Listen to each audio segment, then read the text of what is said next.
आज इस कमरे में जो लोग, सभागृह में जो लोग हैं, हो सकता है उसमें से कई तो किसी न किसी कारण से आए होंगे,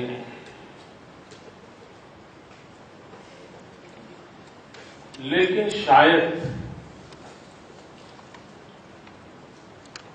इस समारोह में आने से पूर्व आपने कभी अनुभव नहीं किया होगा कि आप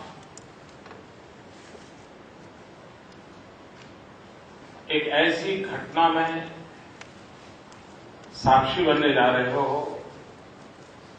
शरीक होने जा रहे हो, जो आने वाले दिनों में भारत के जीवन में और विश्व के जीवन में अहम भूमिका निभाने वाली है। जिस समय इस आईआईएम का जन्म हुआ होगा, शायद किसी ने नहीं सोचा होगा कि आईआईएम एक एजुकेशन का नया कंसेप्ट लेकर के आएगा।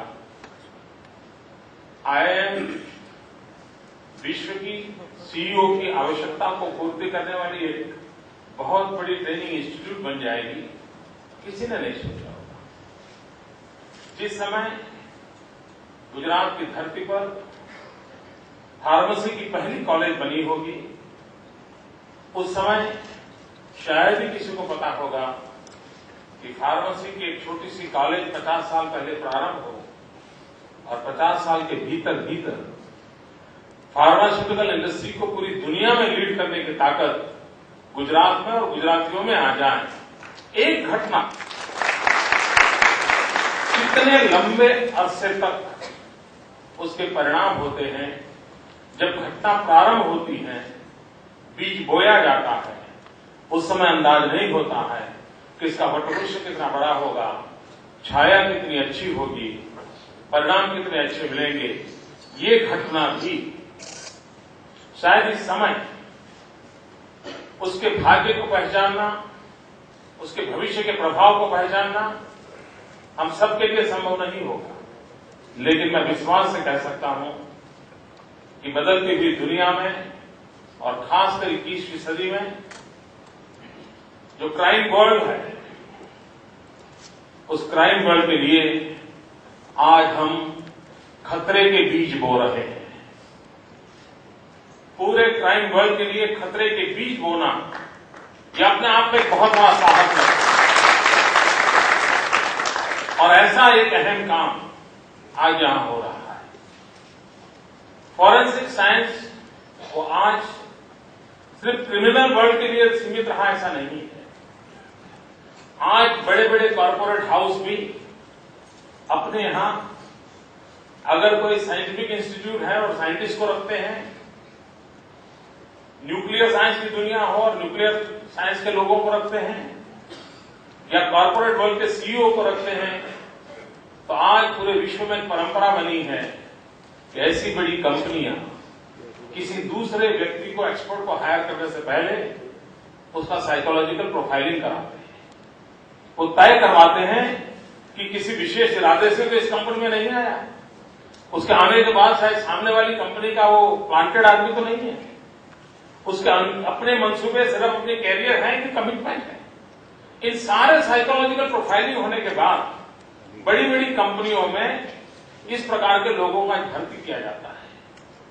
मैं मानता हूं इस फॉरेंसिक साइंस यूनिवर्सिटी से तैयार होने वाले स्टूडेंट आने वाले दिनों में देश और दुनिया की कॉर्पोरेट वर्ल्ड को भी इस साइकोलॉजिकल प्रोफाइलिंग के लिए एक्सपर्ट के रूप में काम आने वाले हैं। और दुनिया में व्यक्तियों की पसंद करने की जो एक नई तकनीक शुरू हुई है, उसमें एक बहुत बड़ा कैटेलिक एजेंट का रोल ये फॉरेंसिक साइंस यूनिवर्सिटी के माध्यम से, यहां से निकलने वाले स्टूडेंट के माध्यम से होने वाला है।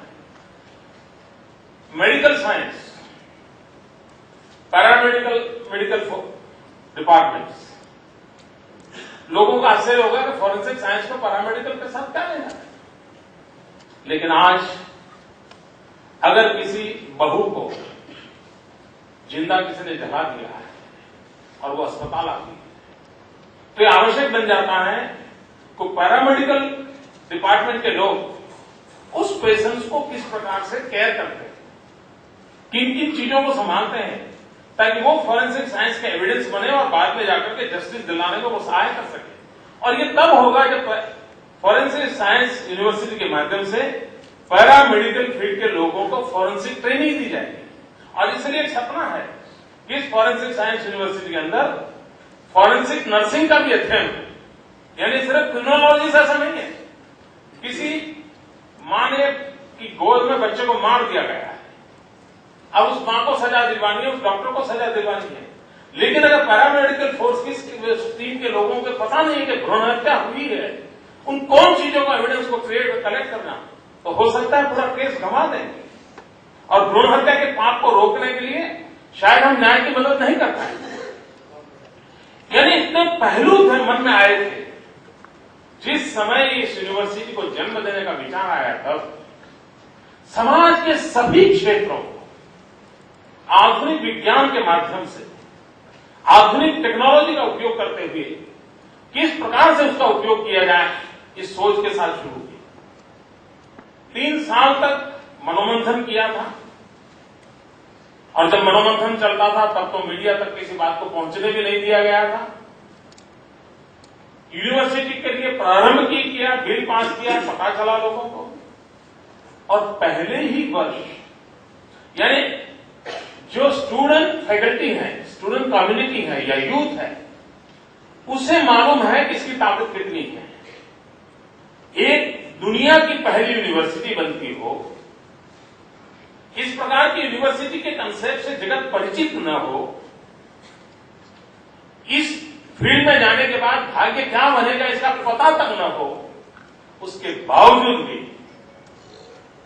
पहले इस वर्ष 500 से अधिक एप्लीकेंट, और देश और दुनिया से, विश्व के अनेक देशों से एप्लीकेंट्स आए और उन्होंने इच्छा व्यक्त की कि हम पढ़ना चाहते हैं। आज करीब 103 की स्ट्रेंथ पहले ही वर्ष हो जाए, और उसमें एक तो विदेशी, चाहे जर्मनी की लड़की उसकी स्टूडेंट है, यानी विदेश से भी विद्यार्थी इस यूनिवर्सिटी में प्रवेश करने के लिए उत्सुक बने। यानी यूथ को मालूम है कि इस फैकल्टी का भविष्य क्या है। मैं मानता हूं जिस प्रकार से क्राइम का दुनिया बदलती चली जा रही है,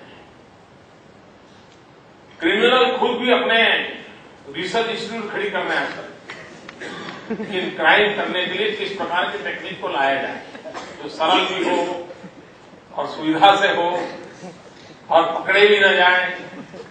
और दूसरा, क्राइम की दुनिया में इकोनॉमिकल ऑफेंसेस का दायरा बढ़ता चला जाता है, साइबर क्राइम बढ़ते चले जा रहे हैं। ये वो क्राइम है जिसमें सीधे सीधे सबूत की कोई संभावना ही नहीं, साइंटिफिक एविडेंस ही उसमें काम आने वाले हैं। लेकिन अगर साइंटिफिक एविडेंस क्या होते हैं, कलेक्ट कैसे करने होते हैं, गुनहगार तक कैसे पहुंचाया जाता है, उसको अगर वैज्ञानिक ढंग से ट्रेन किए हुए लोग नहीं होंगे, तो हम क्राइम को देखते चले जाएंगे और साइबर क्राइम की दुनिया को पहुंच नहीं पाएंगे।